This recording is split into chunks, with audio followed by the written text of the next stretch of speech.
Let's open this up and take this across to our guests as well. With us here in our studio, of course, is Tushar Gupta, political analyst. R. Rajgopalan, senior journalist, is joining us. With us also is Vijay Kumar Neelapalem, who is a spokesperson, I beg your pardon, of the TDP. Dr. Akashdeep Munni is a political analyst joining us. Harish Mohammed Ibrahim, political analyst and leans towards the DMK, is joining us as well on the broadcast. Let me start with you first, Mr. Rajgopalan. What do you make of this? Is it on expected lines? There are some fresh faces. There are, of course, those who have been part of the Modi 2.0 and even Modi 1.0 governments. But is this pretty much along expected lines, would you say? Yes, it's on the expected line. This government will be very stable. From the speech of Mr. Nitish Kumar and Mr. Naidu of yesterday's Centre Hall speech, I get a feeling, having covered the parliament for more than 40 years, Madhav, I have not seen such a cohesive government. And, it's very strategically, Mr. Narendra Modi has chosen the faces. Apart from that, the outgoing cabinet is having 28 cabinet ministers, 3 MOS and 44 MOS. Now they have filled only 65. So therefore, expansion of one more chance after Modi returns from, Italy is expected. Second thing, there will be more coordination and there will be more symmetric, suggestions. Mr. Modi might revive the GOM, government, group of ministers that Mr. Dr. Manmohan Singh tried. Second thing, the parliamentary standing committees will be given more important. To answer the question in nutshell, Atal Bihari Vajpayee coalition government plus Mr. P.V. Narasimha Rao coalition government plus Mr. Manmohan Singh's coalition government is equal to Narendra Modi 3-0 because he will do it very well.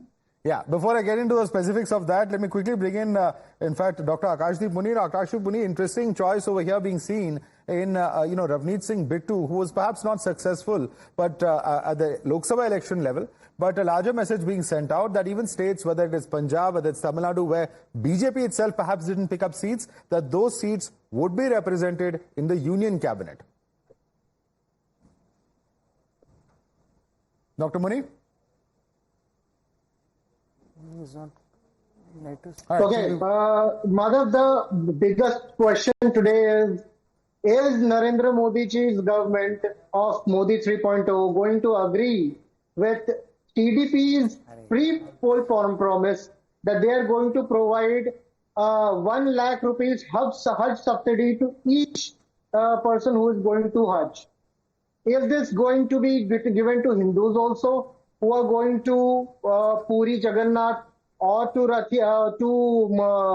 not quite sure what that has to do with the Council of Ministers and the government formation process. Dr. Munni, stay with us. We have pictures live coming in of Chandrababu Naidu arriving in the national capital. Let's quickly cut across live to those pictures if we can quickly do that. I'm told we have those pictures. He's landing in the national capital. We're going to quickly put out those images as well. And he has arrived for the swearing-in ceremony that is scheduled to begin in exactly 3 hours from now. All right, those are the pictures live coming in at the airport, if I'm not mistaken, of Chandrababu Naidu. He, of course, has made the third rush trip to the national capital in recent days. Mohit Bhatt joining us. Mohit, we've seen this is perhaps the third trip of Chandrababu Naidu in the past 4 days, where he had earlier come, of course, for the NDA meeting, then, of course, to stake claim, and now for the swearing-in ceremony. All eyes will also be on how many of the TDP leaders get berths in the union cabinet. Can you take us through what exactly your sources are telling you in terms of how many leaders have been called, how many of them attended, for instance, this morning's tea with the Prime Minister function?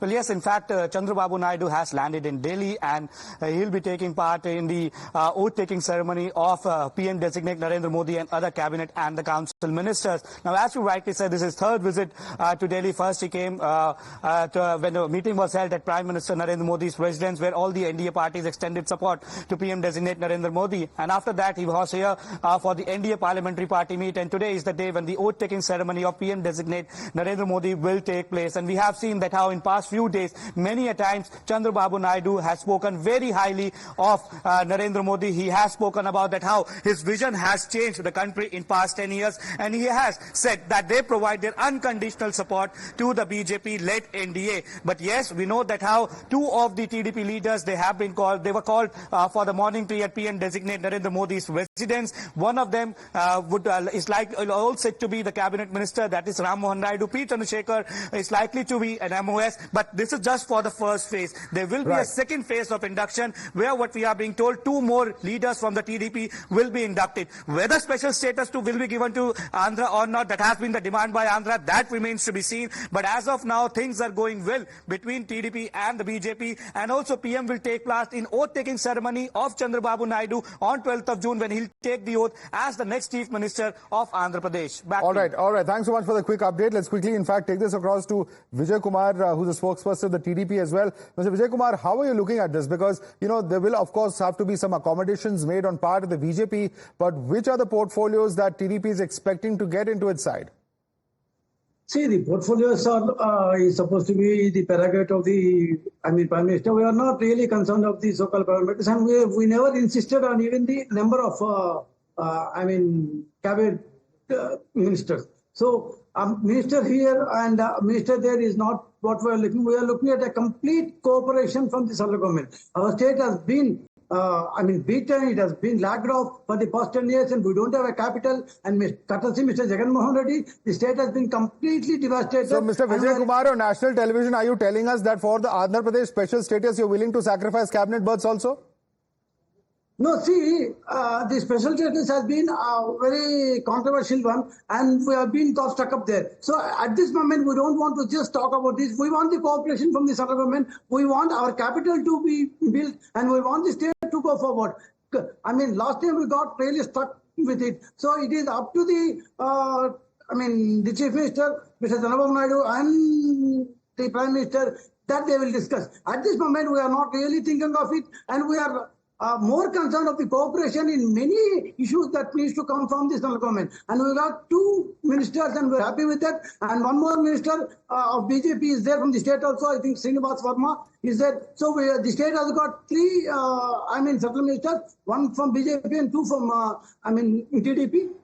We're happy with it. And Mr. Naidu has made 3 visits in 4 days. Shows the importance that he is giving to be in NDA. And we again reiterated that we are unconditionally, unequivocally, that we are giving tooth and nail support to NDA. We are not...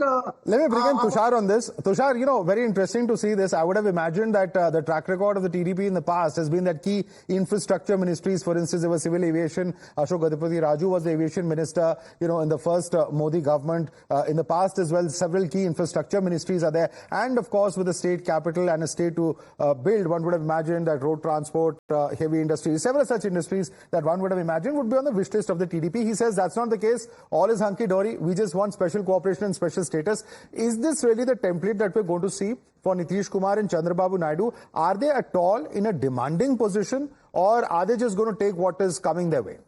See, the opposition has been speculating that somehow the bargaining power of these very two critical alliance partners is quite high. It is not. I think even they understand that the mandate with 240 seats is for the BJP along with the coalition.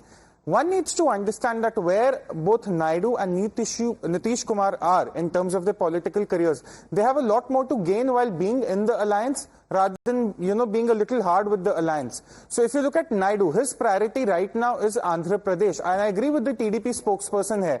His priority would be Amravati. That's a very, very sentimental issue for the people of Andhra Pradesh. His priority would be to develop that capital. His priority would be to get all the possible infrastructure. His priority perhaps could also be the development of the coastal region of Andhra Pradesh. So I think Chandrababu Naidu is very, very clear about it that this government has had a tremendous record when it comes to capex. They would only wanted to intensify and back Andhra Pradesh state government, and that is where Naidu's focus is. So that explains what Naidu's bargaining power is. Now let's come to Nitish Kumar. Nitish Kumar is now famous in Bihar for his regular twists and turns, but more importantly, he's also looking at the state assembly election that's coming up. He would want to win that. It could possibly be his last state assembly election before he hangs up his boots, and therefore he would also want all the cooperation, be it on the populism front, be it on the rural development front. I think where you look at Nitish Kumar, this is not 2004, this is not 1999. Right. Nitish Kumar and Naidu have a lot more to gain by just being with the government, by playing the side role, but very, very prominently, rather than going for the hard bargain in which they'll end up losing. Paltu Ram, as Lalu Prasad Yadav chooses to call him time and again when at least he's on the other side. Will there be more trapeze artist tricks from Nitish Kumar's side over the next 5 years? We don't know. We cannot speculate at this point of time, very much within the NDA. But there's some breaking news coming in. Let's cut across to that. All right, it's a Times Now news break that has been confirmed. G. Kishan Reddy has shared a post on social media, shared the appointment letter which has been sent by the Cabinet Secretary. Let's go across to Ankit for more on that. Ankit, quickly take us across to that particular letter of appointment that has been shared by Minister Designate G. Kishan Reddy. There is G. Kishan Reddy's tweet, Madhav. Now, here is the letter, and I'm going to read it. It says from the Cabinet Secretary Rajiv Gauba, the Prime Minister Designate has recommended to the President your appointment as a Cabinet Minister in the Union Council of Ministers. I write to convey that the President has been pleased to accept this recommendation. The swearing-in ceremony has been scheduled on Sunday, the 9th of June at 19:15 hours in the Rashtrapati Bhavan, when the President will administer the oaths of office and secrecy. With a view to facilitating smooth conduct of the ceremony, you are requested to kindly arrive at Rashtrapati Bhavan 1 hour before the time of swearing-in ceremony and to be seated in the area earmarked for the Ministers Designate. So this is the letter that has been shared by G. Kishan Reddy, and he has shared it very proudly, Madhav Das. All right, thanks so much for that quick update there, Ankit. That's a letter coming in from G. Kishan Reddy, the latest in a series of letters that have been accessed. Remember, the appointment letters have been sent earlier today, post that particular meeting with the Prime Minister, where whoever was available, of course, in the national capital, had tea with the Prime Minister. He gave a short presentation there as well, as far as his vision and his instructions to all of those ministers designate. All right, let's quickly go across now to Shrikant Shinde, who's, of course, a member of Parliament from the Shiv Sena Shinde faction. Mr. Shrikant Shinde joining us at this point of time. Shrikant Shinde ji, हमारे साथ जुड़ने के लिए बहुत-बहुत धन्यवाद. Let me begin by asking you, sir, at this point of time, what is the role that you are expecting to play? I believe that you have denied being part of the cabinet and you're going to work at the grassroots level. What are we looking at, sir? इन्होंने पिछले 2 समय किया है, मुझे लगता है कि yes. Shrikant Shinde, can you hear me? From Shiv Sena, one of our senior member would be, yeah, I can hear you. Please go ahead. Hello. Hanji, we can hear you. Please go ahead. Hello. Yeah, you have heard it right. One of our senior members from the party would be taking oath today, not me. I think I'll be much more happy in building the party at the grassroots level. All right. And does this have anything to do with the performance of the Shiv Sena Shinde faction in this election? Because perhaps the numbers were not along expected lines.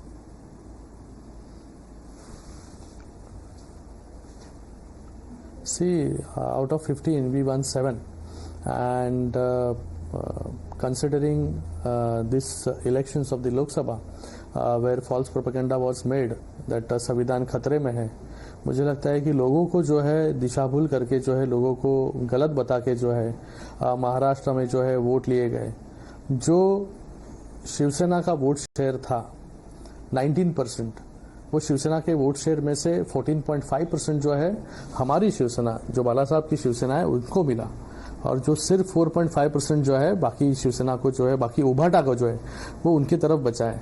ये जो लोग जीते हैं, मुंबई का आपको मैं उदाहरण दूंगा कि मुंबई में जो है जो सीट्स आई है वो जो है सिर्फ मोहल्ले के वोट से जो है लीड मार्जिन से जो है वहां से जीते हैं. अगर इनके पास अगर सही मायने में लोग होते, मराठी लोगों ने जो है इनको वोट नहीं किया, वो लोगों ने जो है असली शिवसेना को जो है वोट यहाँ पर किया है। तो मुझे लगता है कि 15 में से 7 हमारे आए हैं और भी 3-4 जो है आते थे, लेकिन लास्ट मोमेंट पर जो है रीशफलिंग हुआ, चेंजिंग हुआ, लास्ट मोमेंट तक हम लोग ने कैंडिडेट डिक्लेयर नहीं किया। तो इससे बहुत कुछ सीखने जैसा है। आने वाले विधानसभा इलेक्शन में जो है अच्छा परफॉर्म कैसे कर पाए, इसके लिए आज से ही जो है काम चालू कर देंगे। और आपके जो अलायंस पार्टनर है एनसीपी अजित पवार फैक्शन, उनकी एक ही सीट आई है, तो एज एन अलायंस आप क्या मानते हैं कि आप टक्कर क्यों नहीं दे पाए इस बार? क्या ये एक मुख्य कारण है, क्या कोई और फैक्टर्स भी हैं? और आने वाले दिनों में जैसे आप कह रहे थे असेंबली इलेक्शंस भी कुछ महीनों में, 4-5 महीनों में आने वाले हैं महाराष्ट्र में, तो उसकी क्या तैयारी रहेगी?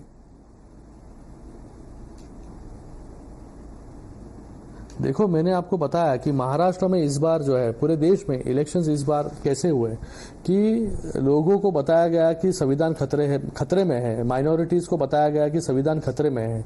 ये जो फॉल्स प्रोपेगेंडा उन्होंने किया, उसके अंदर जो है वो नैरेटिव को जो है हम लोग ब्रेक नहीं कर पाए, इसलिए वो नैरेटिव के शिकार जो है लोग भी हुए। लोगों ने जो है डर के जो है उनको वोट किया। और ये जो है टेम्पररी सिचुएशन, ये परमानेंट सिचुएशन नहीं है। अगर आप देखोगे वोट शेयर शिवसेना का, मैंने आपको जिससे बताया कि शिवसेना का वोट शेयर में से 14.5% जो है वोट शेयर जो है हमें मिला है कि, और वो जो जीते हैं वो सिर्फ जो है टेम्पररी वोट बैंक जो है वहां से वो जीते हैं। तो ये टेम्पररी अरेंजमेंट है। आने वाले विधानसभा में सभी कोएलिशन पार्टनर जो है एक साथ मिलकर जो है जो गलतियां अभी हुई, जो गलतियां इस इलेक्शंस में हुई, वो गलतियों को जो है दोहराएंगे नहीं। और अच्छा काम जो है सरकार हमारी अच्छा काम जो है स्टेट में कर रही है माननीय मुख्यमंत्री, उप मुख्यमंत्री जी के नेतृत्व में। और ये सब जो काम है, ये काम लोगों तक लेके जाने का हम लोग का प्रयास करेंगे। और आने वाले समय में इस विधानसभा में अच्छे नंबर जो है आपको दिखेंगे कोalition गवर्नमेंट के।